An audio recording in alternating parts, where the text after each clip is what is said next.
Hi, everybody. I am Robin. I'll be your front of house representative for today. I use she and they pronouns. I am uh, enabling the live transcription right now, since that is something that someone requested. I would like to describe how to get access to captions if you do not know how. There should be a little button at the bottom of your screen that says C and C, and you can click that. I'll give more details on that shortly. First, I want to say what I look like. I'm a white person. I have dark, fluffy, curly hair that's piled on top of my head. I'm wearing gold wire rim glasses, and I'm wearing a very dignified plaid flannel button up. I'm sitting in a room with my spider plants around me and a bright blue wall that makes me feel like I'm at the beach.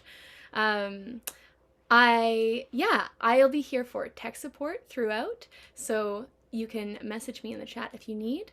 Here's a more detailed description of how those captions are going to work. The button that says CC at the bottom of your screen, you can click that and hit either View Full Transcript, and the transcript will appear along the side of the screen, or you can select Show Subtitle, and the captions will appear running along the bottom of the screen. And I'll also post a Word document and a PDF with detailed description of how to accomplish that in the chat after I've finished speaking. Yes. Oh, I'd like also to let everyone know that we have two wonderful interpreters today named Emma and Dean. If you need to interact with Emma and Dean, please, you can turn on your video if you need to, but otherwise, apologies for that technical hiccup, everybody. Yes, so please mute your microphones and keep your video off unless you need to interact with our interpreters, Emma and Dean. Again, I'd like to remind anyone who's just entered from the waiting room, this meeting is being recorded, as you just heard, and if you'd like to remain anonymous, please change your name to Anon. Since I'm here as your front of house rep for technical support, I'll be watching in the chat if anyone needs anything. And if you're having technical difficulties, you can email or call me. I'll post that address in the chat, but just for now, it's info@passmarai.on.ca, or my phone number is 416-504-7529, and the wondrous Rinchin just posted that all into the chat. So if anyone needs to contact me and they're just having a hard time with Zoom, please feel free to email or call. I'm going to be turning off my camera. However, I'll still be here watching the whole time. So never fear, I've got your back. That is everything that I have to say for today. I'm so happy to have all of you here, and I'm so delighted to be able to introduce you to the wondrous, the marvelous Indrit. So Indrit, if you feel ready to come on to your screen, I'm going to spotlight you so everyone can see you being amazing. Thanks, everyone. Thank you. Bye. Yeah, I'm definitely ready to be on screen. I wasn't ready to be wondrous, but I appreciate that. Thank you. My name is Indrit Kasapi. My pronouns are he and him. I'm a Caucasian man wearing a kind of like dark gray t-shirt. There's dark, not dark, but gray walls behind me. Pretty simplistic. I don't have a lot of color, and I have a black beard and a shaved head as well. I wanted to, I don't know if, yep, here we go. I wanted us to take a moment to find some grounding.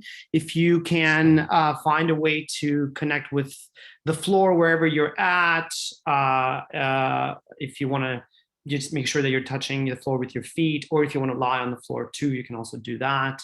And just if you can close your eyes for just a second, and let's take a couple of big breaths together and think about how Your body is connected to the floor underneath you, and that floor is connected to a structure, and that structure is ultimately connected to the earth underneath all of us, and that earth binds us together. That is what keeps us united. And I know that we're coming from different places and different parts of the world, but we are always connected. You can keep your eyes closed if you want, or you can open them at this point. I wanted in that spirit to acknowledge the land that I'm coming from right now, where I am entering this Zoom space in, which is Takaranto. It's part of the Treaty 13 territory and the Dish with One Spoon Wampum Belt. And to thank and acknowledge the original caretakers, the Anishinaabe, the Wendat, the Haudenosaunee, and the Mississaugas of the Credit. If you want to acknowledge some of the nations from where you're coming from and joining us today, you can do that in the chat. That would be a beautiful way for us to connect.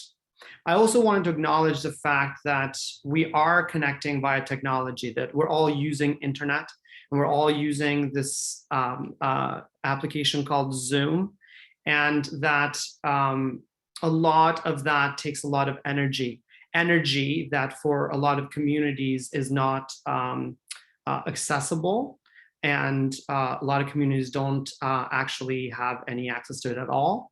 But also that this energy that is used for us to be here today and connect, sometimes it's on the backs of certain communities, and we wanted to acknowledge that. Thank you for joining us. I'm going to pass it on to Rinchen Dolma.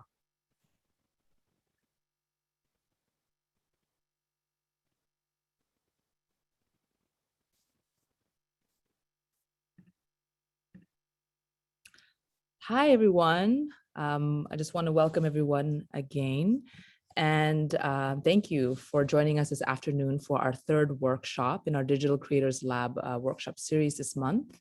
My name is Rinchen Doma. I am the Digital Creators Lab producer. I am a Himalayan woman. I have tan skin. I have long black hair with a black crew neck long sleeve shirt, silver hoop earrings. I have a white wall behind me with a wooden loom to the right of me and a yellow stopgap ramp to my left. And I'm coming to you from Parkdale in Toronto. So as part of Theatre Passe Murailles' larger digital transformation project, the Digital Creators Lab is essentially a space where we can build artists' capacity in digital creation. And so we've been partnering with digital advisors, Ruckus Collective and Chimeric, as well as introduced 4 groups of artists, Luke Rees, Katie Reddy Walters, Theatre du Poulet, and Nandonki Bazaar. I think some of the folks are here, so if you're not too shy, you can put your video up and wave at us. But the Digital Creators Lab essentially is this space where we want artists to be able to learn, explore, and to imagine new visions for their works, their stories, and to really explore the form of digital creation. And that is going to be held with lab dramaturgs, Marjorie Chan, Indrit Kasapi, and Jess Watkin. And we are also, as part of this digital transformation project, going to be transforming our physical backspace. I know it's a very beloved space, but it is due for a renovation, but also we see so much more potential for that space to serve the community further. And so we have the lovely Carissa Wilcox, who's the production manager, who's holding down that space and ensuring that that space will then be configured to support digital project creation, and just to make the building more accessible and welcoming for theater and dance. And so right now, the space can only hold about 50 folks, but with the opportunity, the potential of also streaming, we can actually go worldwide. Which is extremely exciting and something we're looking forward to venturing into.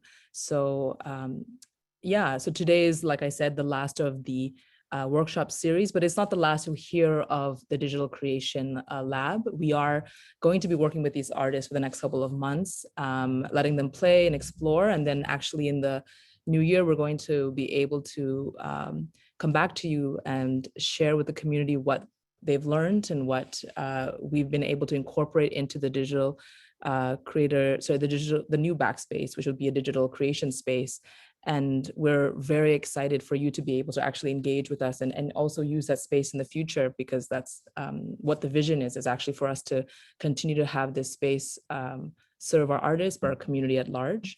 And so we at Theatre Pass Mariah are so excited to be able to venture into this this exciting new chapter in theater, but also at TPM.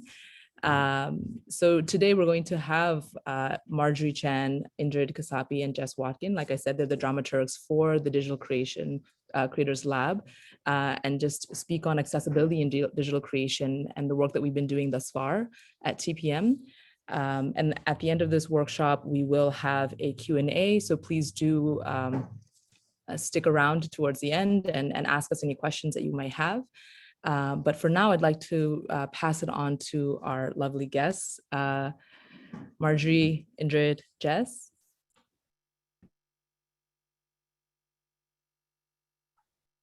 Hi, everyone. I'm Marjorie. I'm the artistic director of Theatre Pass Mariah. I'm an Asian woman with goodness knows what color hair. I guess it's sort of in a honey blonde phase, a pandemic dye, as I'm calling it. I'm wearing glasses today because my eyes are tired, and I'm wearing my glasses that have a beige frame. I'm in my living room that has a collection of fake and real plants, as well as multiple books and other clutter that are out of camera view. Welcome, Jess Watkins. Hello everyone. I am speaking, I am unmuted, everything's good. Hello, my name is Jess Watkin. I use she, her. I also use they, them pronouns, which I haven't put up on this slide. However, any pronouns offered with respect and love are welcome. Visual description, I am a white settler woman with new shoulder length hair, a tortoiseshell glasses. I heard these called the pink Princess Leia over the ear headphones, a striped shirt. I'm sorry, I'm blind. That's something I should add in. So I'm just like looking to see my visual description. I'm wearing a striped t-shirt, and behind me you'll see what has been coined a joyful mess.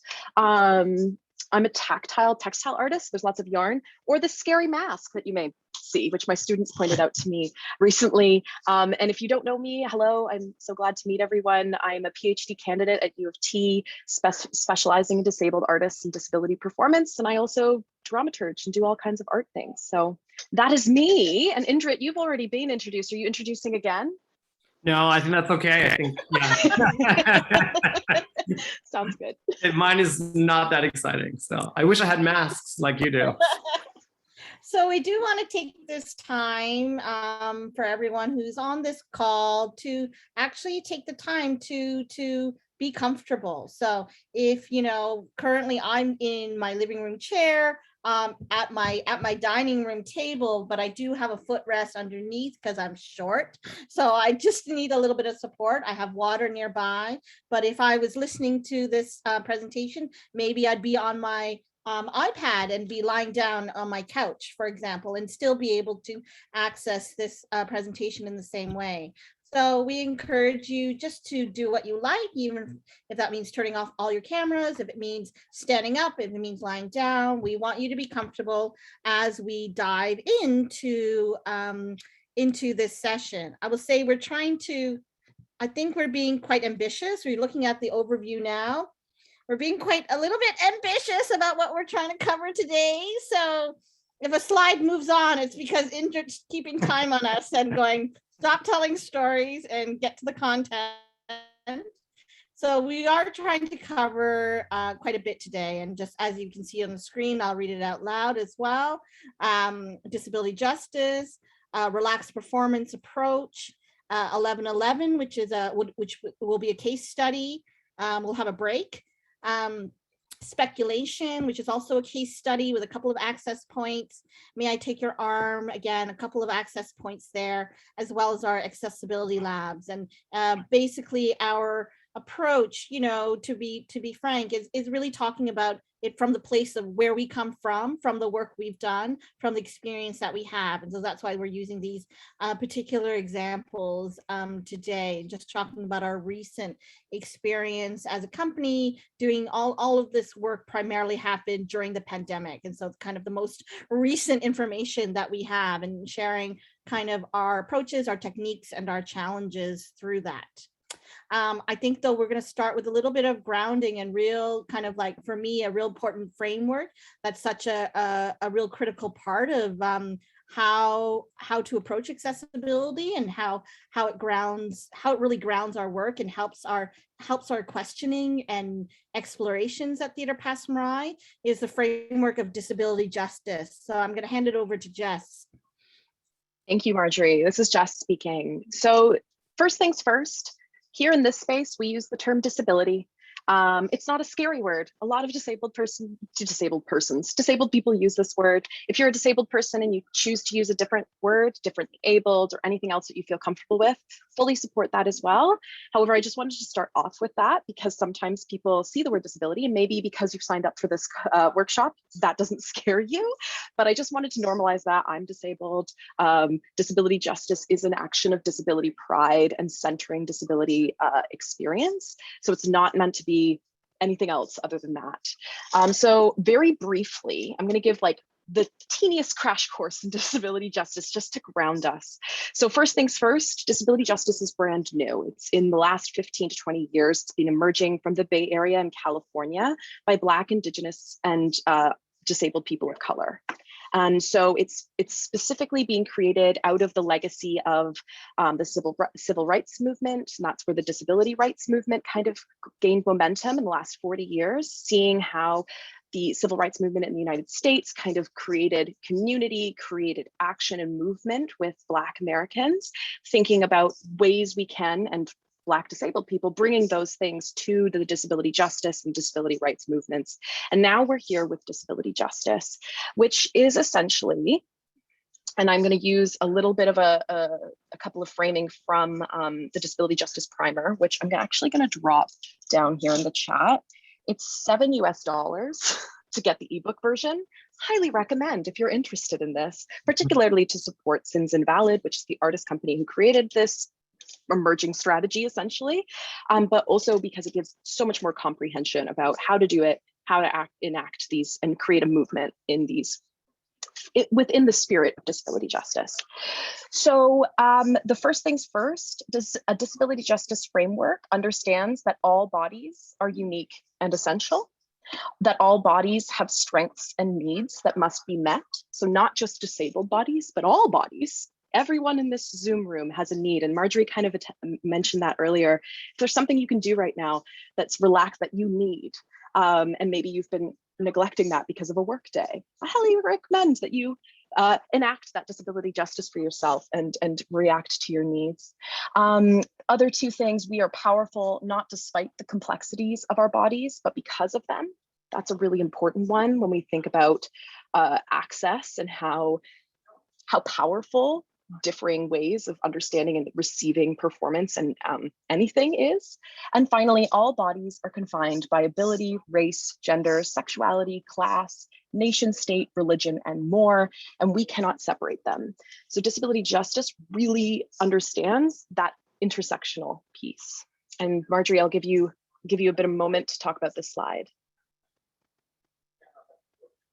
because I can't read the image description. I won't lie. Hi, thank you so much. Yeah, it's an image that it speaks to those same tenets that you were just speaking of. The visual description that's also written there, just so that if you are not familiar with visual descriptions or image descriptions, that you haven't a chance to actually see that. So the visual description that's written here, which I'll read, the photo shows Black disabled activist and artist Leroy Moore. He has short cropped hair, a mustache, and a beard. He is standing bare-chested with his hands together out in front of him. The text above him reads, "All bodies are unique and essential. All bodies are whole. All bodies have strengths and needs that must be met. We are powerful, not despite the complexities of our bodies, but because of them. We move together with no body left behind. This is disability justice." And that, again, is that image is there from Sins Invalid, which is the organization that kind of came up with this framework. I just find it such a powerful image. And so I just wanted to be able to share that. Yes, and I believe this artist, his name is Leroy Moore, who's in this piece. I'm pretty positive. So if we can hop to the next slide, Indrit, because the best way to animate disability justice is to go through the principles, the main pillars of things that we can do and keep in mind when we're practicing disability justice. So I'm going to do again a crash course of these because we're stuck for time, but a lot of them will be familiar to you. So like number one is intersectionality. Intersectionality, coined as a phrase by Kimberly Crenshaw in the early 2000s, Black female scholar. And I think where it came from is this idea that Black women have been identifying for a very long time, up until Kimberly Crenshaw was like, here's the word, was that their gender identity and the oppression they experience with their gender would intersect with their racial identity, with their Blackness. And those two, that intersection impacts the way that oppression works on them. So thinking about intersectionally more broadly in the way that disability justice takes it on is looking at all of the intersections of different people's marginalized identities or identities broadly, and how we can not forget about those intersections when we do our work, that those intersections don't disappear when we do this work. The second one is leadership of those most impacted. That one's pretty self-explanatory, but it's created by people who are most affected: the disabled, Black, poor, chronically ill, people who are in pain, people who are experiencing that kind of oppression. That is the driving force, the people who are leading the movements. I will acknowledge I am a white woman giving you this information, and that is something that I deal with when I'm trying to educate and amplify and animate these works about disability justice. So I wanted to also note that for me, disability justice is a practice that I work on every day. It's something that I do because I believe in it and because I love it. But I'm also wanted to not center myself in this experience that I have privilege, particularly with my whiteness, that I wanted to bring up, and that I completely acknowledge that is a part of my enaction of disability justice. And the third one is anti-capitalist politics. This is something that is extremely important, and we're going to touch on it a couple of times throughout this presentation. Basically, anti-capitalism, in the way that disability justice sees it, is to not value your productivity and your money more than the human person. Care about the human people and the access needs more than the money you're going to make. Obviously, we live in a world that is kind of confined to capitalism. And so thinking about that is very difficult. And Marjorie's going to talk about this a little bit more practically, but thinking about productivity, thinking about how labor is really tied up with the non-disabled experience, and how, a really big thing I would throw out there when I was doing research about blind people in Canada, a big statistic the CNIB, Canadian National Institute for the Blind, uses is like 75% of blind Canadians don't work. And that a lot of disabled people are kind of measured with their, air quotes, worth against how much they can work in the real world. How can they contribute to society, economically be feasible? Disability justice looks at you and says, you are worthy no matter what. It also takes into account the fact that this work costs money. And Marjorie's going to touch on that in a little bit. Number 4, cross-movement solidarity, something I love very deeply as a blind woman. There's nothing I love better than advocating for ASL interpretation, ramps into spaces. But disability justice goes, we're not just focused on one disability. We want all disabilities, all people to be accessing the same thing together. So there's not one community of people who are held above one another. We're always constantly navigating the access friction. We're always constantly navigating and advocating for one another. And that's something actually here in Toronto that we feel very deeply. I feel very deeply in our community.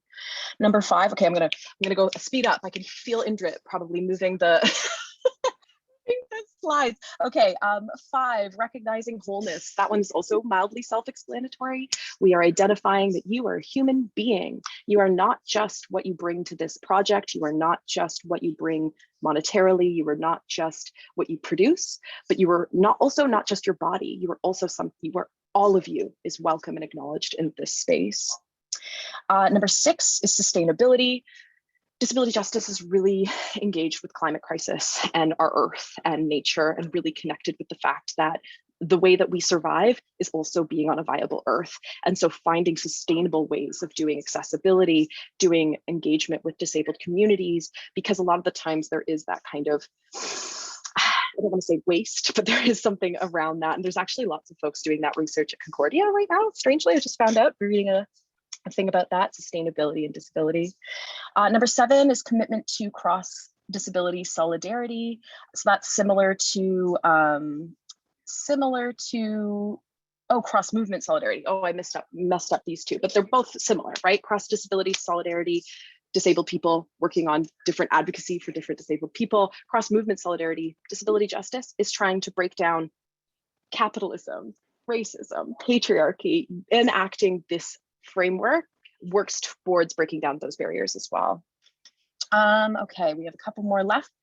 Interdependence. This is one that I love so deeply and also can be very confusing. So independence is something that we hear quite a lot. Being independent is a part of, as a disabled person, was my goal for most of my life. As growing up with a disability through my high school and teen years, it was my goal to be independent. There's disability services that are called independent living. Like, there is this idea in our Western North American society that we need to be independent. We need to be able to live on our own. And disability justice, critical disability studies, disabled people are asking and begging us to think more interdependently, because we're not independent. Not everybody is a farmer. Like, even think about it, like, not everybody can grow our own food. We have to rely on a grocery store. We're always interdependent in some way. This framework is really inviting in this idea that as a team, so even here at this space that we're in right now, this Zoom space, we're in an interdependent space right now. So if you're having a problem, you email Robin or you call Robin's cell phone. The fact that you have Robin's cell phone number is interdependence in practice. It's Robin going, I want to help you so much. Here's my cell phone number. It's the fact that we're going to be asking for feedback from you at the end of this, and we're going to have questions and answers, and we're going to be exploring these ideas together. Interdependence is acknowledging that everybody in the room has something to offer, and not just disabled people require care and support. I talked earlier about everybody having needs. Interdependence is less about like, oh, I'm going to help you because you're blind and you need help walking around. It's more looking at it as a relationship and thinking about what kinds of support can I also receive from this group, and where can I lean. I wrote a poem about it. I have an edited anthology of a book of collection of disability plays coming out this fall. And I wrote a whole poem about interdependence and how, pollinating flowers is one way that I use an example. So the bee gets, I also don't know the science of this. So like this is a loose metaphor, but a bee gets pollen from one flower and then takes that energy, takes that pollen and pollinates another flower. And so also the energy that you give me here allows me to give energy to something else, and then that gets energy to something else. It's very interconnected. Highly recommend the book to kind of expand that a little bit more. Coming up on the final couple, collective access. We're doing it here in this space, but we also do it more, I think digital spaces do this quite well, is where everybody in the space is responsible for creating access. So for me, this happens a lot with my friends. Because I can't see very well. And so I'll be sitting in a space and I'll hear something and I'm like, oh, I don't know what that is.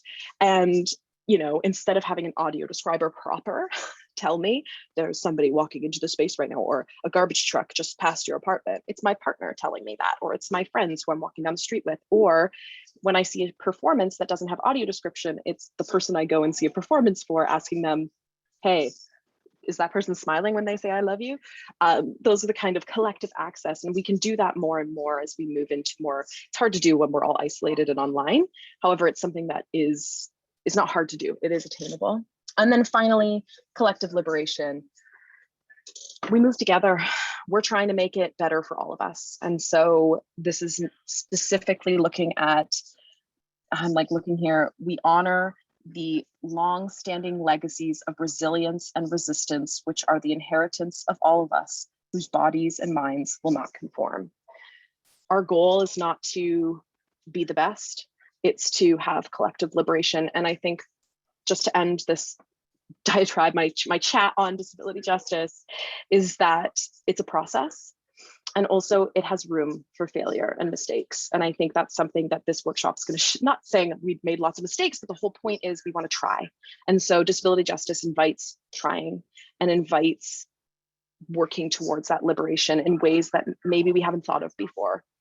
And so with that, I will pass it on, I think, to Marjorie to talk about RP. Yes? No? Am I right? I am. Hooray. Yes. Thank you so Always a surprise. much, Jess. As you said, you know, Jess did put the chat for the little primer that's available. We really could have Jess, or really study this framework in a lot more detail, but it is really critical, like that, how it holds. And whenever I get wavering in my practice, that I kind of go, I don't know what to do. If I come back to this framework, it helps me answer those questions. And so I know that can feel unsure sometimes as you're navigating, a lot of choices and a lot of possibilities. So that's why this framework, is so great at articulating that. And I found that really personally helpful as a tool when I'm navigating these things. And if I come back to these particular pillars, I will have the answer to my question, because I will know what is my intention. I have to answer these questions, and then I can proceed in terms of how you approach the work. Because I appreciate that it can be overwhelming. We're just touching on relaxed performance. I'm sure if you're in this call, you have some familiarity with it, but just to speak to it a little bit, first of all, you might have noticed that we've already tried to enact some of those protocols that we do like to enact in a digital space. And that's because I actually kind of inherently believe, and maybe this is just my belief, that part of what the pandemic was able to teach us is that actually that a digital space is inherently relaxed, and people have that agency and that control to be able to access the work in spite of a pandemic, in spite of not being able to be together, being isolated, the work being delivered through kind of a device, all of those things, that people are still able to access the work, and that they're doing so within the means that they are able to, and within the capacity of their space, their time, all of those things. But just so that we just don't jump yet quite to that, I did want to contextualize that relaxed performance initially started in the UK as a form of accommodations for primarily for audiences who may be on the autistic spectrum. And so that was a development in terms of that. And that's how it was developed. And that meant that there were a number of things that happened contextually for a show in order to invite those audiences in. I think the practice has evolved since then. I think Jess and I will talk a little bit about relaxed is a little bit like kind of a misnomer. It kind of suggests that everyone should be asleep at a show or something. So maybe it's not the right terminology in some ways anymore. I think more about it's not about the audience being relaxed. It's about the audience being comfortable enough to be able to engage with an artistic performance or theatrical performance, whether it be live or digital, as we're going to talk a little bit about today. So all that to say that kind of, I think that's just in terms of an overview. So I'll turn over to Jess just to contextualize kind of what a kind of traditional in-person relaxed performance is before we talk a little bit about how we think about that when we move into a digital space. Awesome. Okay, so am I unmuted? This is my life. Okay, so thinking about relaxed performance, yeah, when we talk about relaxed, right? What we're actually meaning is ease of engagement. So Indrit, if you can drop down so thinking about what we expect, and when I say we expect, I mean like if you and I are going to walk into pre-COVID, no masks, walk into the Stratford Festival or Mirvish production, the expectation in that space is that we are quiet, we are still, we're sitting in the dark, and in particular, actually, this is the opposite. The doors are closed. We're not able to leave during the performance. During a relaxed performance, both in person and online, although the doors open situation is, I mean, it's always open when you're online. You can always leave the performance. So when a relaxed performance is in person, the pillars are what we're trying to do is combat this quiet, still, dark space. So you are allowed, you are welcomed to be loud in relaxed performances. You are welcome to move around the space. You can stand, you don't have to sit in your spot. You can crinkle, really annoying, loud Werther's candy.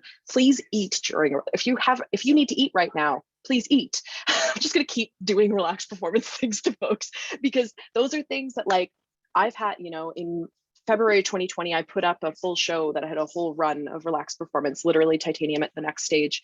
And the amount of times that we had to encourage people to do the relaxed portions of it, stand up, stretch, you can leave the theater and come back. You can go pee, you can breastfeed outside and come back, you can breastfeed in the theater. It's one of those spaces that is meant to be kind of acknowledging the wholeness of the human.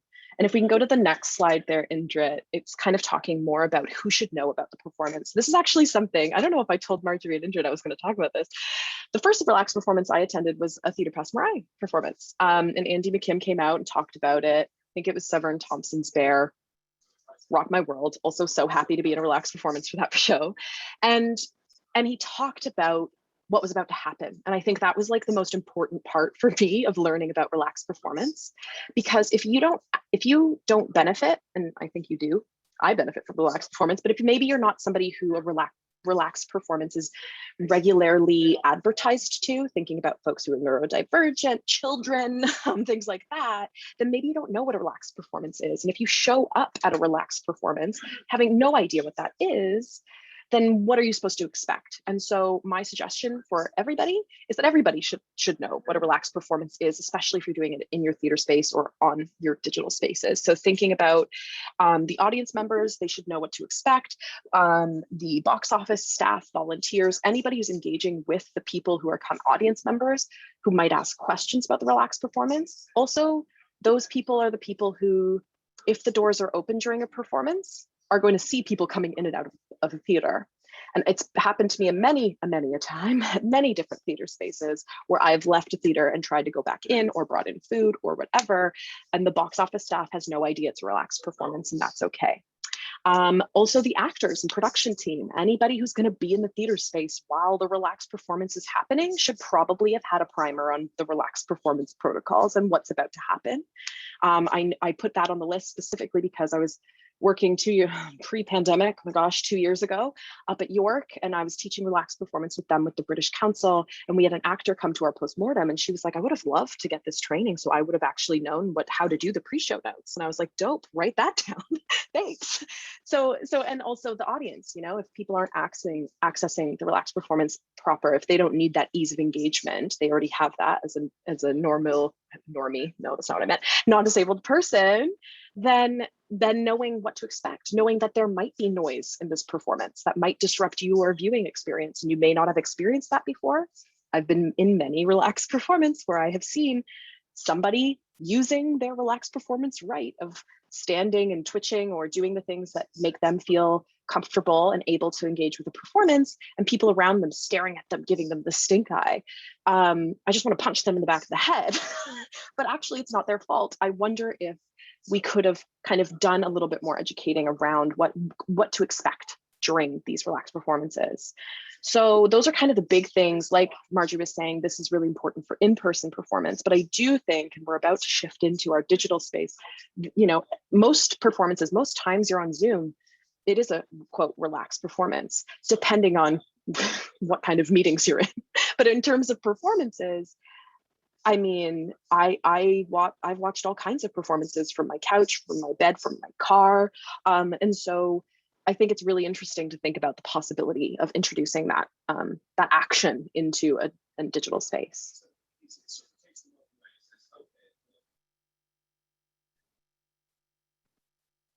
And so just to quickly just cover some stuff around the digital relaxed protocol because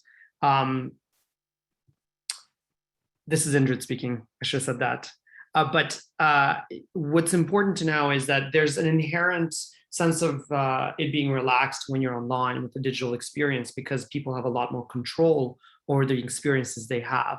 And so some of the things that we have done at TPM in terms of relaxed protocols when it comes to the digital experiences is providing context around it so that it gives people that freedom, just like Marjorie today when we started said, you know, we call it relaxing the space, just letting you know, if you want to sit on the floor, you can. Like I'm currently like cross-legged on my couch, or if I need to stand at some point, you can.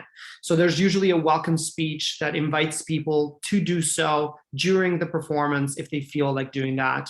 We provide some information on the show. If there's anything they need to know, like if there's going to be a lot of violence, or if there's going to be some loud noise at some point, or if there's going to be, a lighting effect that might cause some sort of, might trigger anything for people. So we just provide some context around what the show is. We guide them to let them know where they can change the volume and where they can pause. We also let them know that they can pause whenever they want and the show will continue, and it will continue at the point that you paused. So you want to go use the washroom or whatever it is. These are typically things that we know already to do, but sometimes we're not given the permission, or we're not given the right, or we're not given the context around it. And for us, we've made the show for more than 48 hours available. We usually make it available for about 72 hours. So after it streams, to give people the freedom to stop and not feel like they're going to miss out. They bought a ticket to come see the show. It's digital. They can stop and they can come back to it even tomorrow if they need to take some space right now because something happened that is not making it anymore a relaxed environment for them to continue experiencing the show. And I think the last element is we do provide visual stories. In this situation, for the digital experiences, we've provided ways in which people can access the work digitally. Where can they go? How do they interact with the interface that we have made available, whether it's YouTube or Vimeo? And there's also, obviously, you might be more familiar with visual stories that have to do with like an actual venue or an actual play or production that's happening inside a venue. I'm going to move on to the next slide, which is Marjorie's favorite slide. Marjorie, you want to talk about the kittens? There's just some kittens.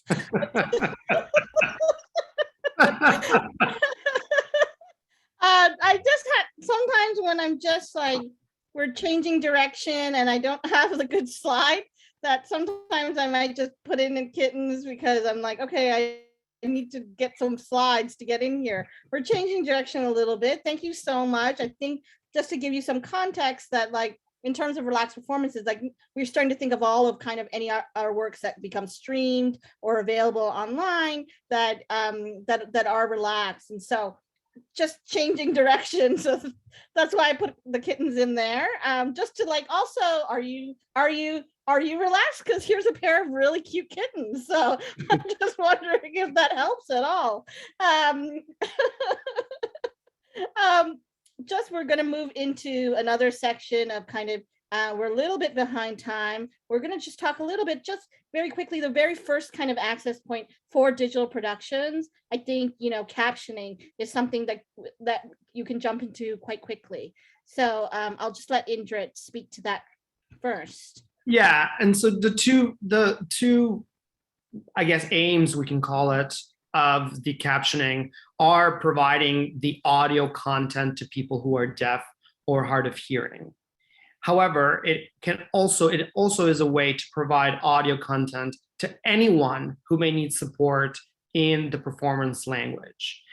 For example, newcomers. And I always bring this example up. My family, we moved here about 20 years ago. My parents, to this day, when I go to their house, they will not watch TV unless there's captioning on it. And several times I've taken them to the movie theater, they will not understand what's going on. They have a very, they feel othered. They feel like no longer they can have an experience with everybody. They don't understand the jokes. So it is, for them, it's such an important part of that access. So it's got both of those goals, I think, when it comes to captioning, when you make it available online, and it's not just for the deaf or hard of hearing community. Thank you. So I'll just go into just very briefly, just kind of, captioning. There's a lot of things about captioning that maybe just to clarify. Sometimes you often get the question, what's the difference between subtitling, surtitling, and captioning? And the basic difference is that captioning, as in Indrit's previous slide, is providing the audio content. So that's all of the audio content. Subtitling or surtitling, as you might see at the opera, is actually about the lyrics or the words or the dialogue.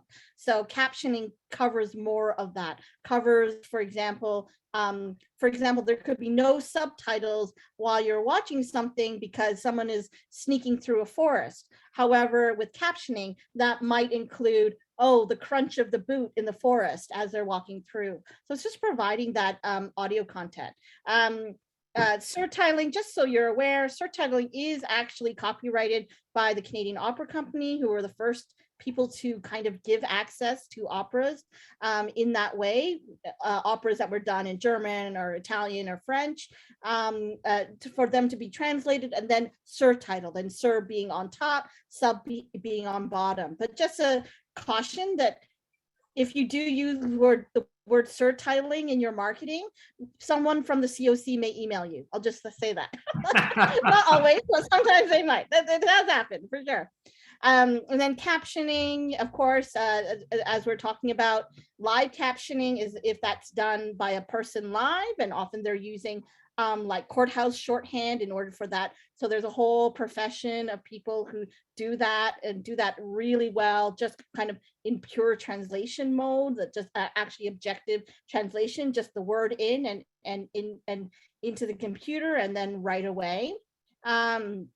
Digital works is what we're talking about now, kind of, and we'll get to that a little bit of like what that means, as well as creative options. We'll talk again a little bit, we'll touch base on that in speculation of kind of one of our creative options. And by creative options, we just mean not any of these ways in which have been established and the ways people have done things, but finding different ways of using the text, titling it in different ways, or, if you know the designer Trevor Schwellnus, he calls it dynamic titling, where the titling is always close to the actor's head so that it's always a part of the field of vision as you're watching a play, or it's captioning that kind of changes shape. For example, if I'm, arguing with someone, like the captioning of the dialogue would get louder and bigger and bigger and bigger and bigger as we're arguing. And so that's kind of like some creative means. But we'll touch with one that Jess was a part of a little bit later when we talk about speculation.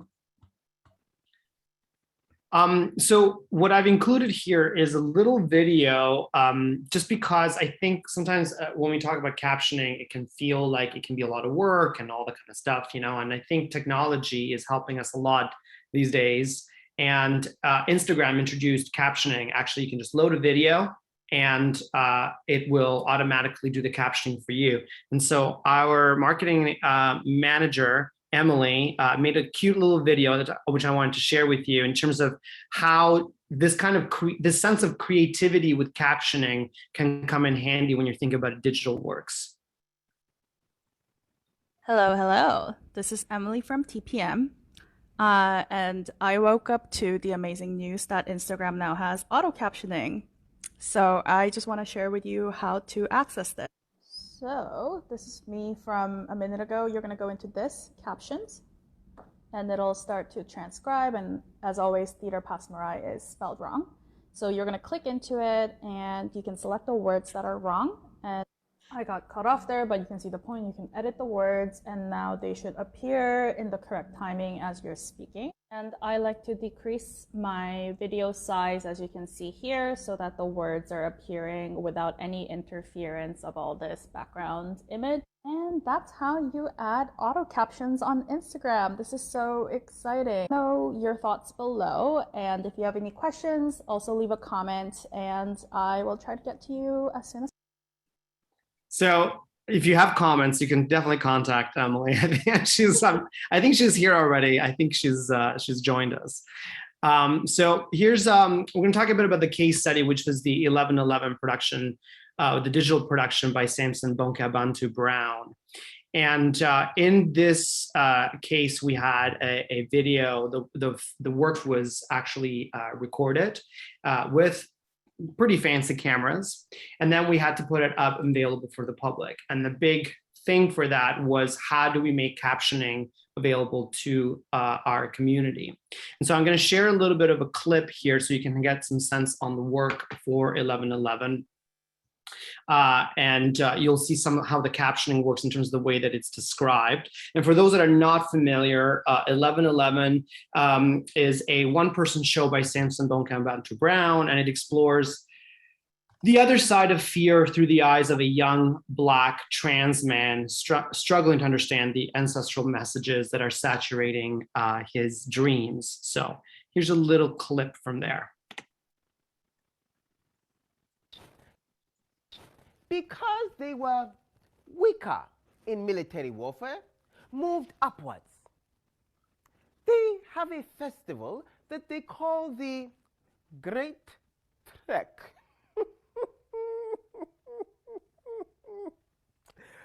Because they had to move north, away from the British.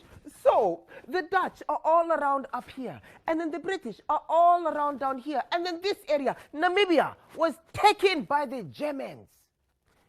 The European story that they came before the Africans arrived is not true. All the people were here before the Shaka Zulu War with the Europeans.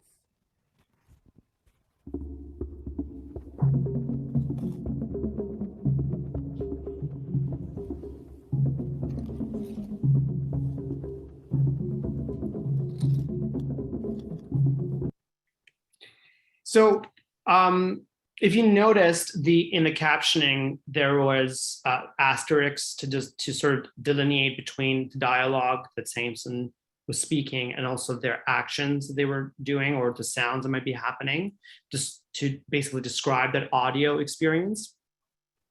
So some of the learning, some of the challenges, I guess, let's talk about that, is for us were, how do we make the captioning available so that people have the option to turn it on or turn it off? And we were going through the interface, which was YouTube, so we had to sort of work with that.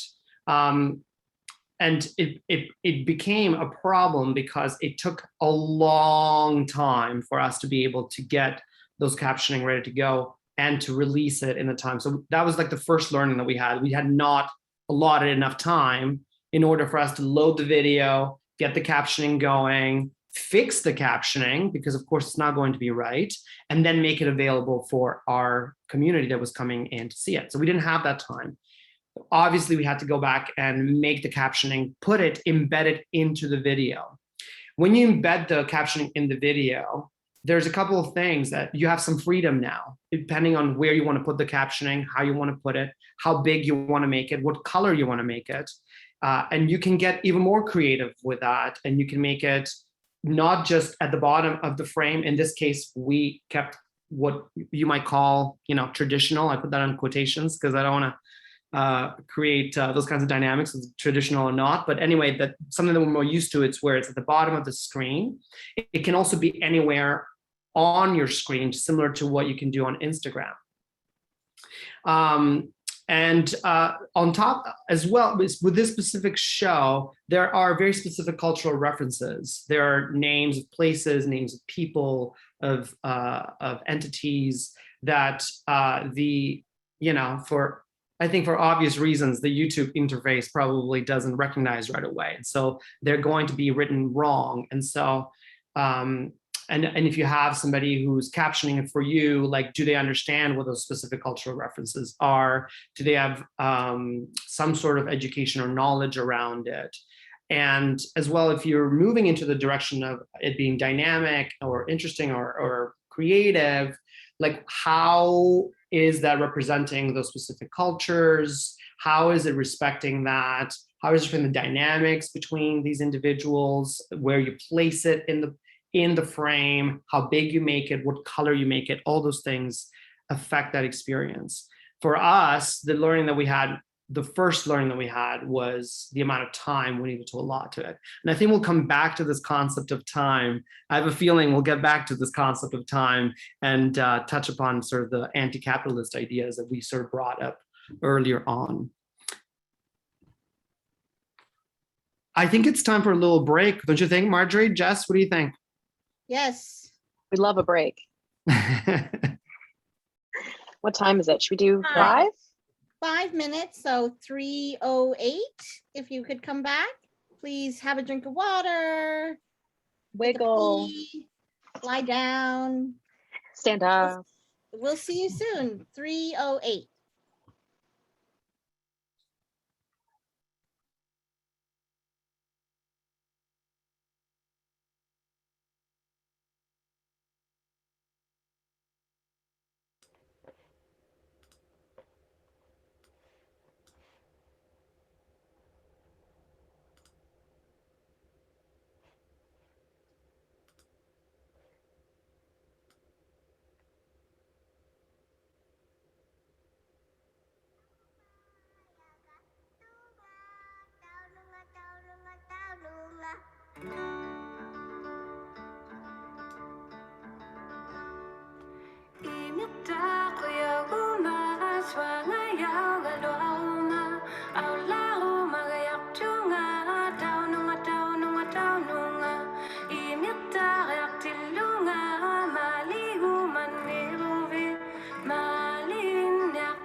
Okay, I think we will come back.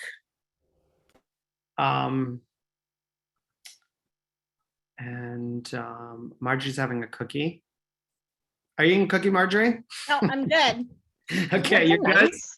You're good. You're good. Okay, here we go. It was a peanut butter cup, but it was perfect. It's like a little bit of sweet and protein in your snack. Anyway, that's all very important. Yum. Thank you so much. We're going to come and we're going to talk a little bit about speculation, our digital production of speculation by Leslie Ting. Leslie is such an extraordinary artist. You know, this particular production was a show that she developed starting in new music circles. And so really was from a place of new music as an approach in terms of it being initially like really structured around a concert. And as she explored it, it became more and more theatrical, and thus kind of why Theatre Passe Muraille would start to get involved. It's amazing, just to say, for Leslie, the truth is this particular production was delayed so many times. The workshops for it, as well as the production itself, was constantly pandemic postponed. And to the extent that we used to joke that, you know, instead of having option A, B, or C, when we were, you know, going through all these pandemic postponements, we always had flowers, just so it was a bit less stressful. So we'd say, you know, instead of plan B, we would say it's plan blossom. Plan C would be plan chrysanthemum. And we would kind of joke that we were on plan zinnia for Leslie, but it kind of wasn't a joke, because we got delayed so many times. So the fact that we initially were able to do it, and what I want to say about that is, in spite all the fact that we went through so many postponements and delays, and, you know, times where the government wasn't allowing us to be in a space together, all of these things, what Leslie held is she always held and fought to make sure to try and have as much access as possible for the piece. And that's her commitment to that, her commitment both of resources as a producer, but as an artist as well. And we really wanted to be able to support her in that and support that vision of the piece. And you'll see why. The piece, so to speak about this piece, it's from Leslie's lens of being both a professional violinist, as well as having a former life as an optometrist. This piece is really about grief and loss and her relationship with her mother. Before her mother passed away, she started to go blind. And so this piece, kind of using the music of Beethoven, using John Cage, as well as kind of asking designers to think about vision loss and interpreting that artistically, is kind of holds what that piece is. It obviously, as I mentioned, it was living in kind of in-person concert experience with projection. But as we moved in through the pandemic, it moved to a digital production. And one of the access points that was really important for Leslie was access for the deaf community for this piece. And so she did have a lovely deaf interpreter and deaf community consultant named Thurga Kanagase Kerempalai, who worked with her for quite a number of years in developing the deaf interpretation for the piece. And I think we'll get to see a little bit of that.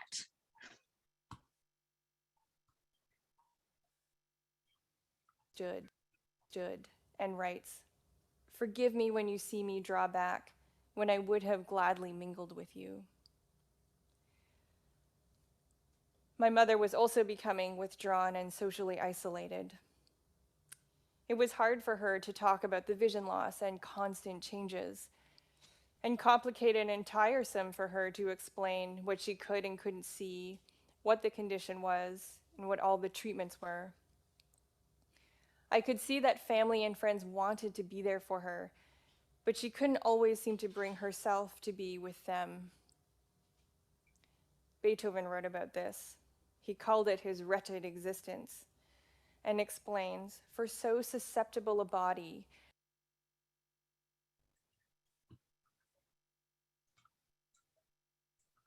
Great, thank you. So as you can see, I just wanted to so that you can look at this, and you can see the way that it was done, that Thurga, the deaf interpreter, was filmed separately, and then in post-production, once the digital production was made, there was a different version that also included Thurga. With a very intense face that she's been paused on. So that you can see that, and that's generally how it moves through, that whenever Leslie spoke, Thurga would appear on the side. It's not dissimilar to what's happening now, even in the Zoom call, and do that and do the ASL deaf interpretation for an audience to be able to access. So that's actually how it was done. I'll speak a little bit, even as you look at it, I'll speak a little bit, perhaps just jumping a little bit, that some of the challenges in that we were looking, as I mentioned, we were working at the height of the pandemic. And to the extent that we were not able to film this in Theatre Passe Muraille, that we had to find a media studio in order to film this, because at that time, very strictly, we were not allowed to be working in the theaters. However, we were allowed to be working in a media studio. And so that's why we had to film it that way. The timing was tight. The capacity for number of people in the room was very tight. So that meant that in order to keep everyone safe, Leslie, we did that filming on its own. And then Thurga's filming was filmed on a different day. And as you can see, even though it's the same space, with different lighting. And so to that extent, and I'll talk for me, I think some of those learnings we'll get to a little further on. We'll talk about them together, but just contextually, that's what was happening at that time. But this is how we were able to provide access. I think we're going to talk a little bit about another access point, which is live captioning. And I think Jess is going to set that up. There's a different part of the piece that uses a piece called 433 by John Cage. And I think Jess is going to speak to that a bit. I am, and I'm also going to say, while this is on the screen, the next slide's going to show you a phone number. Don't call it. It's not active. But what this is setting up, what you're looking at right now, is the introduction to 4 minutes 33. So this is a piece created by John Cage, who's an old white performance artist man who's very famous in the performance art world. And he created a score called 433. And if you've never seen it before, spoiler alert, use your relaxed performance agency and take your headphones off. But basically it's 4 minutes and 33 seconds of silence, or what John Cage is introducing and contextualizing as silence.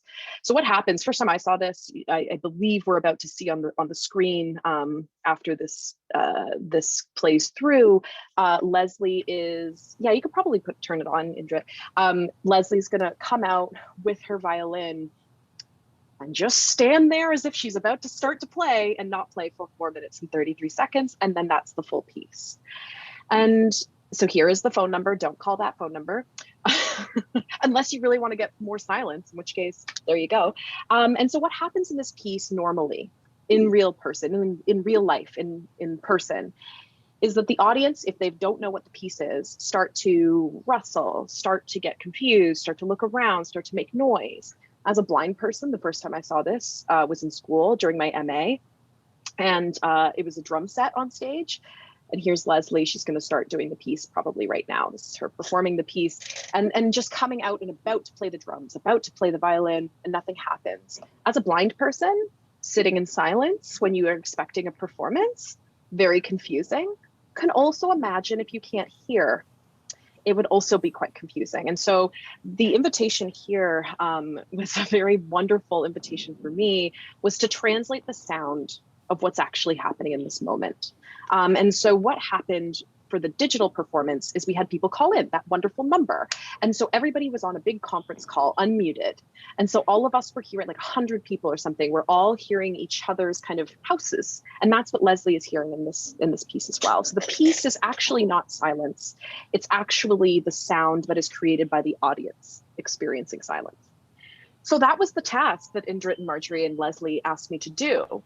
Take that silence, take these noises, and I'll be quiet so that oh no, you can't really hear it, but what's happening is little plunks. The amount of times that I wrote plunks in that live captioning.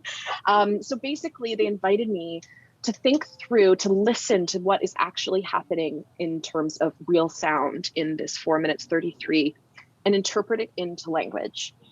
John Cage is probably rolling in his coffin right now thinking about this, or maybe he's excited by it. I was asking my supervisor at U of T, she's a big John Cage scholar, and she's like, that sounds fabulous.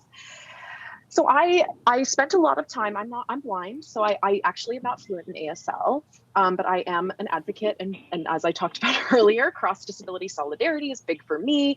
And so I was really interested in figuring out how to translate sound in words that are poetic and mean something to somebody who can't actually hear them.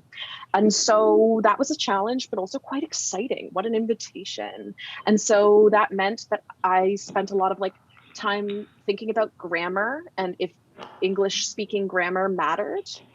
Turns out it doesn't. ASL has an entirely different grammar structure. And so I was kind of free from sentence structure because of this artistic engagement. And I got to just be like rushing waves, plunk, plunk, plunk, plunk, rushing waves. And as an artist, that's very exciting. But as somebody who knows that I'm increasing access because I'm taking something that is essentially almost inarticulatable, it's almost untranslatable, it's just sounds, right? I don't even know what air quotes really the sounds were. But a lot of my descriptions were maybe water rushing, maybe a body moving, maybe body move up, plunk, plunk, plunk. And so things like that, I'm trying to pause for ASL interpretation because I just spoke quite fast too. But things like that, where I was talking about not the dialogue, but the actual sound, the atmosphere. And it's hard to capture that John Cage intended to be heard. And so I thought it was a really beautiful challenge, to be perfectly honest. Before, on the break, I was taking a look through my Google Doc because I actually, speaking of pandemic, I think originally I was supposed to be in theater for this, in with Leslie. And it turns out that I was at home. And so thinking, because of pandemic, because I didn't feel safe coming down to the theater. And so thinking about, I was interpreting from the conference call even. So it was very, I don't know what else to say. I feel like I would rather answer questions about it, but as somebody who's doing it in the practice of creating that access, it offered me so much in terms of figuring out what I'm actually, the content of what I'm actually writing. And also this very interesting emerging concept of digital translation that was really possible because we were online. I think if we were in person, it would be harder to do this kind of captioning because of a lot of the reasons we've been talking about, surtitling, et cetera, et cetera. And so, I don't know, I thought it was really, really cool. I actually would love to hear, I don't know, Marjorie and Indrit, if one of you, you're the ones who, I performed it. So I don't know what the experience of it was like, if that was something that maybe one of you could speak about, but I did really enjoy this opportunity to think about the relationship between nothingness and fullness, both sound and blindness, because those are all the things that Leslie was talking about in the play, and it just ended up being very juicy to create. And that's the end of my thought. That's it's Marjorie speaking. That's exactly the point, that the reason we kind of, we at that point, we were offering an ASL interpretive performance with Thurga's performance as a deaf interpreter. And then we were asking these questions about the 433, which is silence, and I'm using the air quotes, the silence that's provided by home sounds.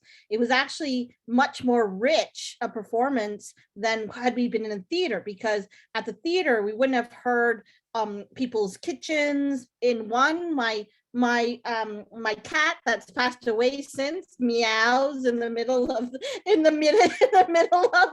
433. He walked into the room and was like, what's going on? So that's why it was important for us to we could have yes, who is the right person to do the live captioning, so we could give access to deaf and hard of hearing for this portion of it. How do we replicate this from an aesthetic point of view? And I think that's partly kind of how we've always talked about things, is beyond accessibility. What's beyond accessibility? And part of it is, to me, I think, aesthetics. And so that was really thinking about that and curating that and thinking, who's the right person to interpret this? And we thought, oh, it's going to be Jess. It'll be so fun. And it was. And yes, just the other thing, the other learning I wanted to talk a bit about that was that Jess is right. We just accomplished this by Jess being at home, and her text was actually on a Google Doc that was then overlaid over the film footage that was being streamed, that was live. And we just, that simple in that way. I'm sure my production manager, Eric Reed, is like, it wasn't that simple, Marjorie. But in those ways, it was using tools that we already had in order to accomplish it. So that was an amazing learning on our part. The kind of interdisciplinary approach to access is something I'm more and more interested in. What does that actually mean? And what does that actually mean when different communities are providing access for each other is something I'm interested in. Just to step back into some of our learnings, as I mentioned, we did it at the height of the pandemic. It was very difficult in terms of timing. And as you saw, some of those things in terms of like offering that, you wish had we more time, had that potential for like giving more space to it, that for me, when I look back at this video with the ASL interpretation, I wish there was more integration of the deaf individuals throughout the piece, including the musical pieces, whether they could introduce those musical pieces in a different way,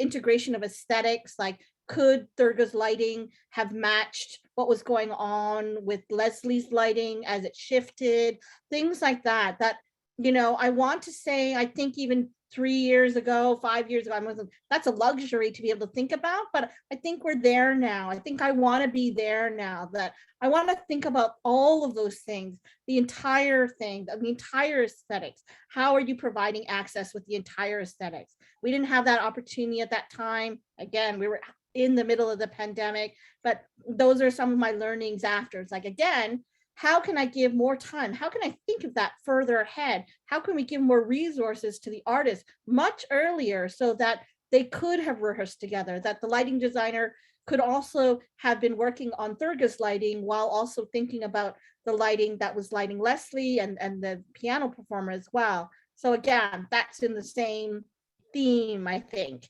But that was some of the learnings from that as well. I would say there's one other learning is that Thurga was both the deaf interpreter and the deaf community consultant, which totally, absolutely is something that can work. I would say that with compressed time, it means that there's just fewer eyes on the interpretation and kind of the overall look, so that instead of, kind of a collective multiple brains of being able to kind of look at a whole piece, we were looking at pieces and segments, and Thurga was looking at pieces and segments. So I do like to have kind of also an outside eye, with the director that might be the deaf community consultant as well. So that's the other learning. I think we're going to move into another case study. I think that's what's happening. Yes.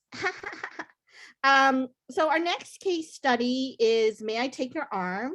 And this piece was created by Alex Balmer, Anna Camilleri, Tristan R. Whiston, Katie Yalen, Becky Gold, and Waijun Ku, who goes by YJ now, but that was their credit for this particular show. I have to contextualize this as well because it was also a pandemic postponement. So in its original production, it was, or an initial workshop as a live performance. The piece is about Alex Balmer, who's blind, who moved back from the UK to a new neighborhood in Cabbagetown. And she found that she didn't really have any sense of what that neighborhood was, that had completely changed since she had ever been there when she was previously sighted. And obviously Toronto itself kind of had evolved with many buildings coming up and down. So this particular piece, which was produced by Red Dress Productions, which is actually known as Redefined Productions now, kind of imagined that they would have community members who would take Alex on a tour of their neighborhood. And that's referencing, may I take your arm? And that's Alex asking a community member, may I take your arm? And the community member would lead them all throughout the neighborhood, narrating along the way. And that audio was captured. That audio in the in-person version that was initially envisioned for Theatre Pass Marais is then kind of performed along with narration by Alex Bulmer live. And so we would hear the audio. Alex would also narrate. And additionally, there was a tactile component built by Anna Camilleri that was all basically the neighborhood that was being described. And it was built in such a way that it also reflected the scale of things, the way things people talked about them. For example, an example is Riverdale Park, and Riverdale Farm was featured a few times, so it lived in a bigger space. But for example, TD Bank, which was just on the corner, one person mentioned it, was very small in relationship to it. So it was a huge tactile piece that the audience had access to and could touch. And Alex would touch and talk about some of the neighborhood areas, as well as we would hear the audio. Then the pandemic. So in the end, ultimately, since the piece was built fundamentally as an audio piece, that was a huge portion of it. So a lot of it went all up online. And because it had been a year or 2 years since, they also recorded kind of Alex did calls to the community members to catch up with them, so that from the time that they made the original had their original story walks to during the pandemic. So all of that audio was uploaded online. It was available asynchronously, so you could follow kind of chronologically, or you could follow one story walker and then their catch up. So you could follow that online. The access points were providing PDF transcripts for the audio. There was quite a bit of audio. So that was all transcribed and available online for people who could not access or did not want to access the audio. And as well, something that we just didn't really want to let go, or that Anna didn't want to let go, and because I was like, during the pandemic, everyone says that at every meeting. I said, or you could mail them something, or you could some kind of thing like this, but I didn't mean it. I just kind of was offering it. But Red Dress or Redefine Arts took us up on it, and they handmade these booklets, and you can see one of them now. And as you listen to the audio, each one of these panels represents one of the story walks, and they reflect elements of that. And you can see the different pieces. There's a piece of bark, there's some pine needles, some kind of figures of a tree, there's some seeds, I know, on one of the panels. And that was being offered in addition to the audio. So you could order this handmade booklet, and each one is completely different, and made with natural materials from that area, and that would be delivered to your home. It would be organized by our front of house and mailed, which is a new thing for our front of house, and then you could experience that. So we can have a look. This is a community member named Mala, who's a blind community member, and she's experiencing her tactile piece that she was given. Then the next one over is the bark. And the bark, when you first feel it, feel like a texture, but the second or third time I felt it, I realized at the edge of the bark, there's little areas to feel too, texture, and they're rough edges, and they form a shape, and the top just from the point, you feel, and there's different indentations in it. It goes down, and then you feel overall with your palm. Most blind people feel with the tips of their fingers. Some blind people feel with their whole hand, depends on their experience, but I tend to feel with my fingertips and go around, because you get more information that way, and you don't get confused. So I focus with the index fingers, and then you can put it flat, and you get a different experience, because it feels differently when it's flat. You go over it a few times until you can decipher what it is. Make sure you get all the information, because you're getting it in bits and pieces. So you verify, yeah, that's right, that's what I just felt. And then there's something sticking out here that's like a little bump. It's a ridge. So it's very, very interesting. Really interesting to feel. Yeah, it's kind of very artistic. Great. Thank you. So just from learnings from that, I don't know, Jess also experienced that piece. So I don't know if Jess wanted to talk a little bit about that, what that tactile experience was like for you, Jess? I can talk just like very briefly. Yeah, it was one of those things where I just commented in the chat, it's inspiring me to think about like a tactile program. So just from like some context from a blind person, like I feel like, more context, I used to be sighted before I went blind when I was 18. And so I've seen performances fully sighted. And I remember the detail and design and textures of the stage and of the visual, and how exciting and delicious that was. And now that I don't have very many detail at all, zero, very little detail, you know, you might have heard before in in-person spaces, they've got tactile tours where you have either a maquette or you're able to go and touch the space, touch the play performing space. And that's really dope. And this is what kind of is happening here. But what I think I love the most about this piece in relation to May I Take Your Arm and all of its beautiful renditions is that it's meant to be in a place and it brings you into that place with the textures. And I think that's something as a blind person I don't always get from performance because I can't visually see the texture. I only really get the auditory and ephemerality texture, if you will go with me down this weird windy road. And so to receive in the mail this like beautiful package inviting you to touch the texture. I think every performance has texture. I think that there's not all performances that let you touch it. And so I think there's something to say about holding a piece of a performance or holding a gift from the performer in your hands. And that increased access for me doesn't just show me that the creators and production team and everybody was thinking about my access, but also about sometimes when you're blind, sometimes you get told things. So like audio description sometimes will be like, so-and-so is in love. Not good audio description does that, but bad audio description or some audio description will just prescribe to you what's happening in a space. And this, the best way I can explain the tactile piece is it invites and challenges you as a blind person to also engage with the performance in a way that doesn't assume that you understand what's going on. It's giving you more pieces of the puzzle to figure it out. And that was really cool. End of my thought.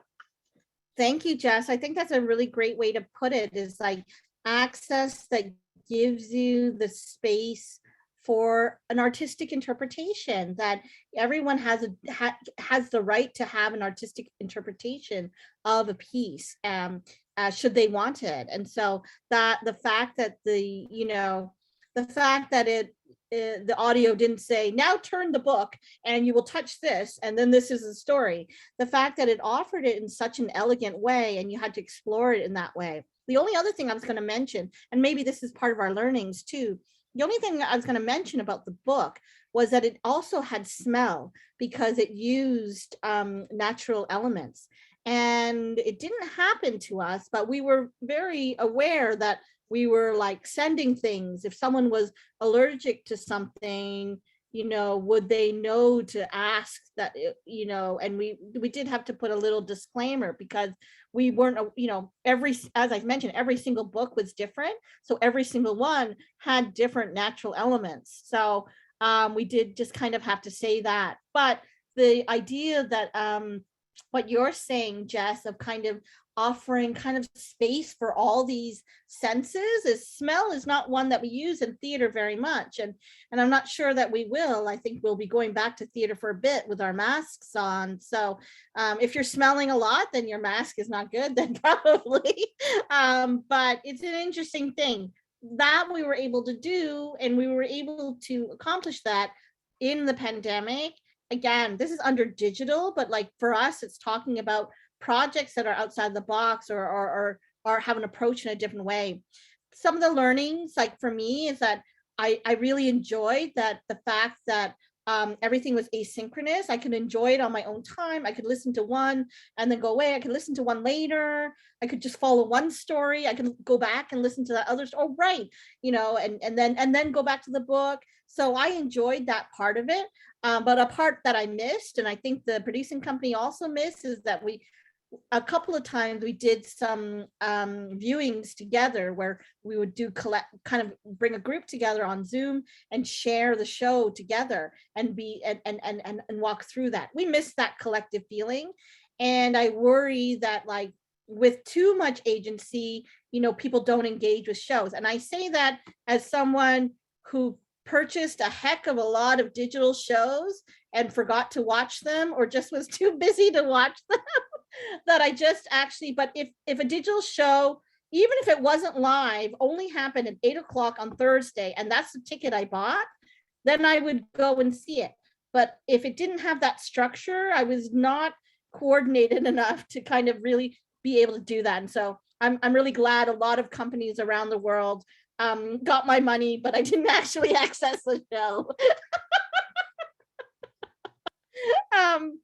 So I wonder about that, the balance of complete, you know, agency for everyone to the balance of actually giving people structure so that they, you know, actually can engage with the piece. Jess, were you going to say something? No.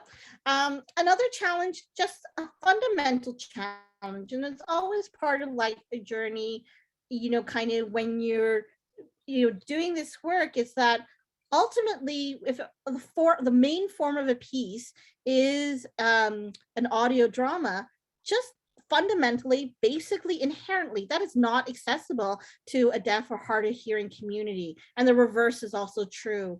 It just so, you know, sometimes you'll make a choice, and you'll make a choice because, you know, for a blind audience, this was a hugely successful piece. And we got writings, you know, we got a lot of great feedback from blind community members who really enjoyed this piece and loved all the access points that allowed them the way into this story and into this narrative.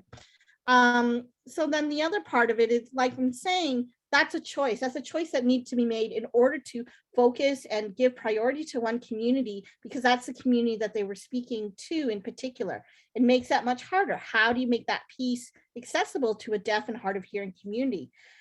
You know, if it's audio drama, we have to talk about that. It's living in a different space than a live performance. And so the choice was to make those transcripts and make them available as PDFs. And so kind of does that balance out? I don't think we have the answer to that. I don't think we feel like that answers everything. Partly what I'm saying is that sometimes you'll make a choice in order to bring access to community and bring beautiful access and leave another community out. And it has different ramifications artistically. I think at the time, I think we have time for this little story. I think at the time I directed a show called Ultrasound by Dr. Adam Pottle, who's a deaf writer. And the play was primarily, I don't know, I would say it's like 65 to 70% performed in ASL by deaf performers. And it was captioned, and so it had captioning. But I was very aware that it may not, because it had captioning and because the language of performance was ASL, it was not necessarily accessible to everyone, in particular to blind or low vision audience members. And at that time, this was 2015, I kind of just said, Jess, will you come watch this show? This is what the show contains. It's a lot of sign language. Let's watch it and let's see what actually will happen. And Jess is a very good sport. The show is not that long. It's like only 70 minutes long. Jess is a very good sport and came to the show. And I think there was like quite a few segments of the show that were not accessible to her at all. Like not at all, not in the slightest. And actually we just kind of, I was giggling because we knew this is the experiment we were in, but this was the show that was on offer. We made that choice. We made that choice to support this deaf story, but it did mean that it meant a very different experience for someone who was blind. I don't know if you want to speak to that, Jess, at all.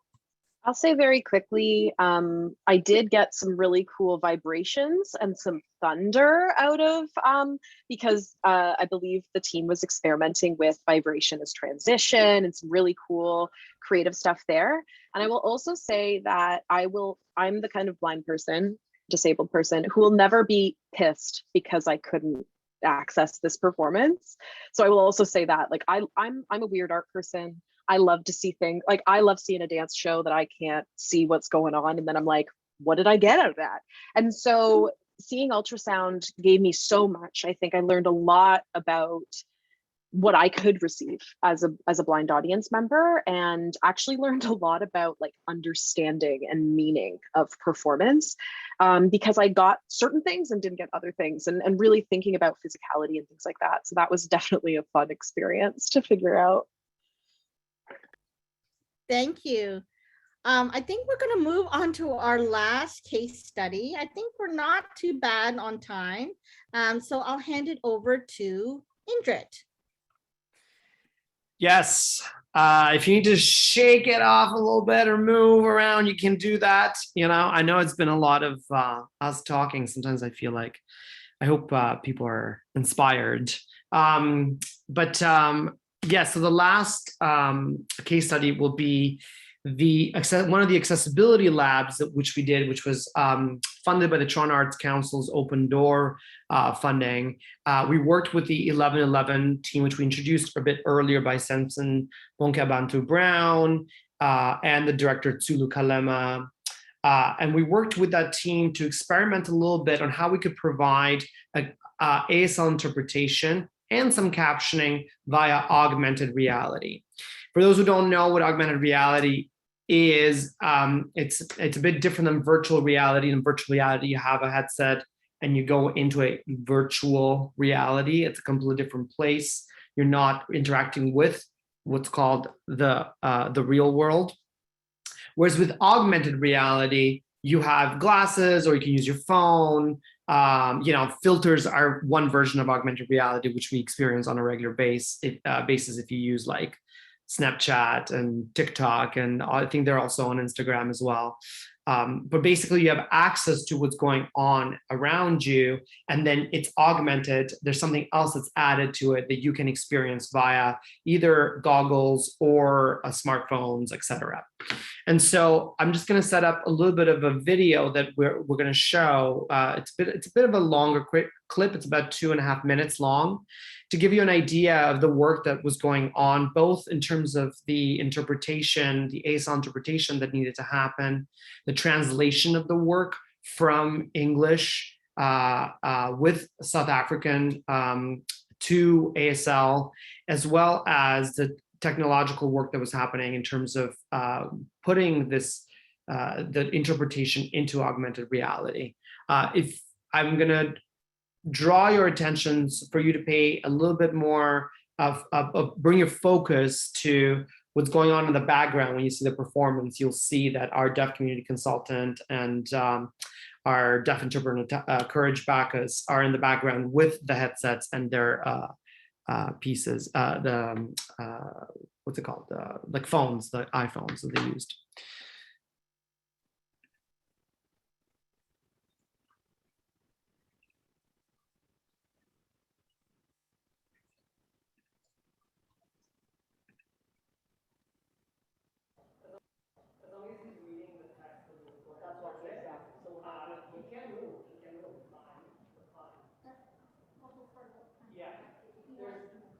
So there's definitely an opening sequence, right? Yep, that's gonna happen, And then if he wants to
one of the most interesting things about this particular play is that it has words that are specific to South African languages like Xhosa and Zulu and etc.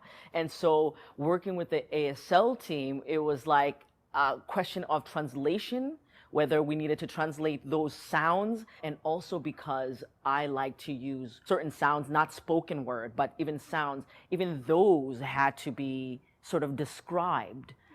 It's to like what it would sound like to people that are not able to hear it the same way or not hear it at all.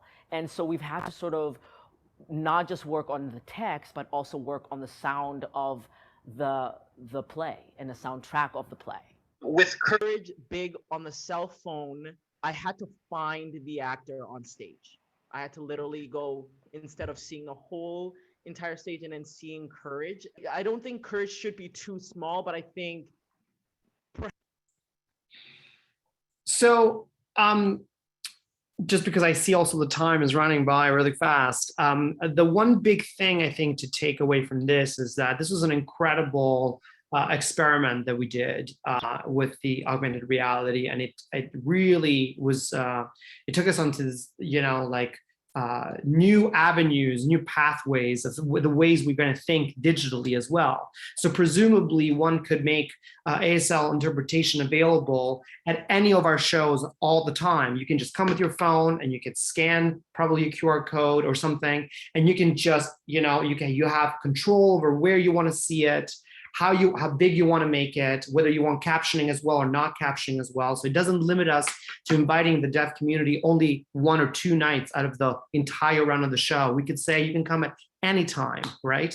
Of course, there are complications and challenges to that in terms of the technology, but I think it's certainly, we're getting closer, right? And then what does that mean digitally? Can we provide a show on our YouTube that has maybe a QR code that people can scan and they interact? What does the interpreter, who is the interpreter? Who is the deaf interpreter that comes up? Can they be dramaturgically a character that's connected? If you want to see more of what the work that Samson and the team did, you'll see that they arrive at a place where they find that Courage as a deaf interpreter for the show actually could be a character, one of the characters that would be very much dramaturgically involved in the plot and the characters that in the ancestors that Samson's character encounters in his dreams. And so there's so much potential when it comes to augmented reality and what it can give us. I think I tried to summarize that as fast as I could. So, but I think there's probably going to be lots of questions. So I just want to get to the questions. And if people have more questions, we can talk about it a bit more there as well. I'm going to pass it on to Marjorie and Jess a little bit to talk about the slide. Thanks so much. So, we just offered a kind of like, you looked at a bit at our augmented reality, ASL experiment in terms of accessibility labs. And yeah, you're right. How do I pay for it? That's why this question is, and that's why that work is last. That's not an inexpensive endeavor for us to explore through technology, through computer programming, through augmented reality, to explore that. We explored it once more again with ephemeral artifacts, which is presented on the side of the building. Again, also a pandemic postponement, and we're refining that process for us in order to be able to offer that in the future. The reason I always just put this question up is because often that's a challenge that's brought up. People, artists that are engaging with this is like, I want to begin this accessibility journey, but how do I pay for it? How can I pay for it? In many ways, I think it's the wrong question, and I'm not the only one to articulate in that way. That it's not the right question to ask, and it kind of brings us back to the disability justice framework. That when you're doing this work, as you've seen, even as part of all of our learnings, the thing that we desired most was more time to think, more time to germinate, more time to integrate the work into the aesthetics of the piece, more time to learn about a community so that we could could provide access in a way that made sense for them, for the artistic piece, for the artistic leads. How does that want to be shared? These conversations take more time. They require more points of contact, may need more clarity in the communications. And does that take longer? Yes. Will that take up more of your day? Will that take up more of the life, as you begin to produce that piece, as you begin to think of it? Yes, yes, yes. And that's the part that actually leads us back to it. How do I pay for it? The wrong question. It's because the focus should be on the art and allowing the art to lead. Notice I said the focus is not on the accessibility.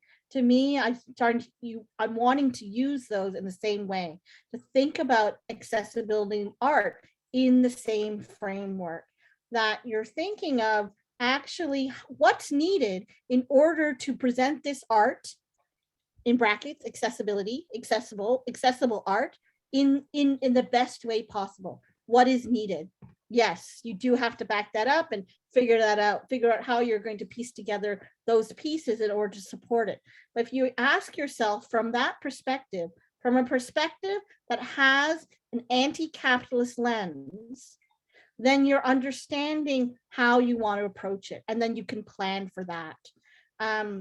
I hope that makes sense. Maybe Jess can speak more to that a little bit.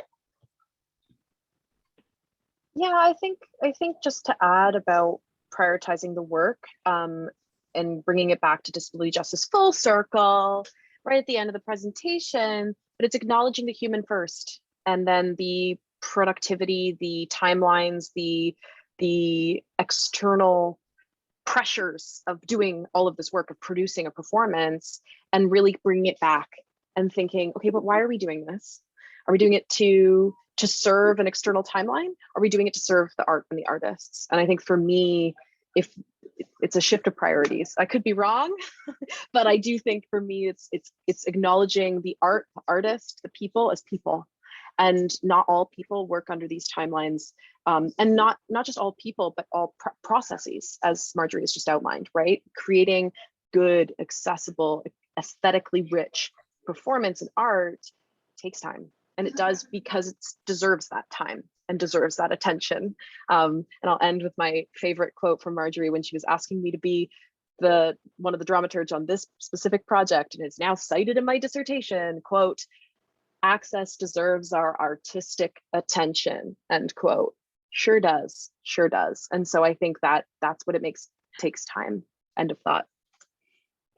Thank you so much, Jess. I think I was like, when you're quoting me, I was like, oh, good, I said something useful. I'm going to invite Indrit back on, as well as Rinchin. We've got 5 minutes. If there's any questions you might have, I know we threw a lot at you. We were working through specifics, but hopefully we're also offering you some grounding and some philosophy in which to hold your practice, and as you move forward, that might influence your choices. So if there are any questions, please go ahead, or maybe Rinchin might have a question as well.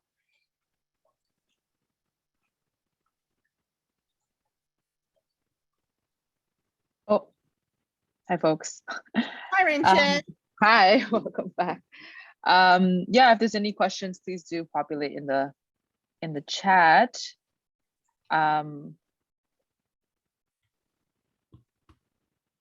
don't see any questions, so please flag. Do you have a question for us? Oh, sorry. That was my question to you. Oh, sorry. My bad. There is a this question one from Celine. Yeah, this one from Celine asking. Oh, it's okay. They were just asking about just to get some tips or some best practices for creating relaxed performances that create a full experience. So I think it's really taking that time. I think there's been a lot of shorthand about relaxed performances, and it's been like, here's the list, boom, boom, boom, take the lights down, da, da, da, open the doors, and you're good. And I've been to those relaxed performances, and they haven't felt relaxed because it hasn't been grounded in hadn't been grounded by the company. And I think that's part of what Jess was talking about. It wasn't communicated throughout. It's just that the lights were dim and you could walk outside. And so it's a lot to take in. So I encourage, if you're engaging in relaxed performances, even though in many ways it's the easiest, again, I'm using air quotes, an initiative to kind of implement, and it can impact a lot of people and be useful for so many people in terms of what it offers and what it means. I encourage you to dig a little more deeply into it and to pay as much attention to all of those elements and to the grounding of why you're doing it, as much as you would think about an ASL interpreted performance or an audio described performance, to think through those things. And to say that I have been holding off, and my intention had been to teach an in-person relaxed performance consultation free for the community. And I maybe kind of resigned to it having to be digital, but I'm hoping to offer that through TPM soon. It will be a 2-part. So we will take our time and talk through some of these elements. And so when that's available, when we've got a little bit of time, we'll be able to offer that. And we're just deciding whether that's in person or online, but certainly that will be available.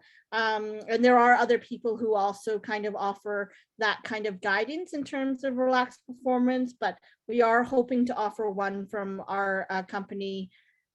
We were supposed to do it already and I didn't do it yet. So that's it. I just, it's the same as a vacation. You got to schedule it or it won't happen. Can I just offer 2 more tips as well? I always offer, if you haven't seen a relaxed performance, go and see one, because it doesn't make sense if you want to do it having never experienced it. So I highly recommend going to see a relaxed performance, and also maybe engaging with the community that benefits from it. So just wanting to do the relaxed performance is great. Thank you. Really happy about it. Do you know anyone who's ever benefited from a relaxed performance? Do you have any access to communities, going to events, or hiring a consultant? So those would be the number ones, starting ones as well, deepening your practice, but also have you ever been to a relaxed performance? They're fun. They're relaxed. So that would be my other tip. We have one more question, and I also recognize it's already 4 p.m. already. So if folks have to head out, that's totally fine. I did just want to thank you for coming, but also have Robin just share our survey. We'd love to get your feedback.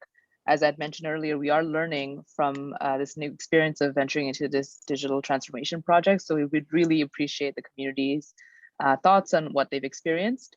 But we have a question here from Laura, who has asked, I have more questions and mind blown about the AR work you did with 1111. Is it possible to share the link to the YouTube video that you had shared a clip from? Yeah, I'm trying to find it right now. So I will drop it in there. It is also available on our website. There's all the videos from the accessibility labs are available on our website. You can look at all the work that was done over a couple of years, actually. But I will find the link specifically to this one, and I will drop it there for you. Great. Perhaps having them at the top instead of the play. Oh, I think you're playing the video. Yeah. All good. So yes, I think that is part of our initiative called Accessibility Labs, the processes of which we are still learning from and unpacking. But those little short documentaries of all of those projects are online and available to anyone and for the community. So we welcome questions about those as well. We are at time. I'm just aware of that. Yep. So. Yeah, so I'm just going to then offer, actually, we're going to share all the emails from our lovely guest speakers here today. It's in the chat right now. Thank you, Robin. So please feel free to email folks in regards to, oh, the emails are not there. My email is there. They can email you and then you can connect. Please email me if you have any other questions in regards to today's workshop. But like I said, we also have the survey that we've shared in the chat. We will be following up and sending you an email as well. So please do connect with us there. But I want to thank you all for taking this lovely afternoon to join us for our last Digital Creators Lab workshop series. But this is not the last of the Digital Creators Lab. So please, stay tuned, stay connected with us, especially through social media. to get a sense of what we're up to for the next little while with our Digital Creators Lab artists. We are wanting to just take this time to give some shout outs. I really want to thank obviously our speakers today, but Robin, who is our front of house staff, and Kerdwin as well, Jen Sartor, Emily Jung, and our funders. We have generous support from the Canada Council for the Arts and the Ontario Trillium Foundation for this project. So just want to shout everybody out. And I also really wanted to, again, I just wanted to thank you all for taking the time to be with us, and wish you a lovely rest of your evening. Goodbye. I also like to thank you all. Thank Jean and Emma for interpreting for us today. Oh no, I think that's right. I think I forgot this. But Right, there was supposed to be a puppy at the end, everybody. That's right. Marjorie also really likes puppies. Shouldn't have put it at the end, Marjorie. Shouldn't have put it at the end. Should put it in the middle. Yeah. For the dog More lovers. cats. More cats and dogs in the future. Thank you, everyone. Thank you, everybody. Thank you.